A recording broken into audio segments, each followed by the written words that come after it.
বিশেষ একটি বিষয় এবং গুরুত্বপূর্ণ বিষয়, জাতির আত্মপরিচয়ের বিষয়। সেটি নিয়ে আপনাদের সামনে কিছু কথা এবং আমাদের কর্মসূচি তুলে ধরব। বন্ধুরা, আপনারা জানেন স্বাধীনতার 54তম বার্ষিকী এবং 55তম দিন। এই দিনটি এমন একটি অবিস্মরণীয় মহিমান্বিত দিন, বিশ্বের মানচিত্রে একটি জাতির ভৌগোলিক সীমা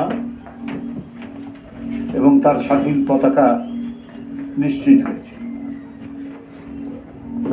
উপস্থিত সাংবাদিক ভাইরা, আর এই অর্জনের পিছনে অগণিত মানুষের আত্মদান, 2 লক্ষ মা বোনের সম্ভ্রমের বিনিময়ে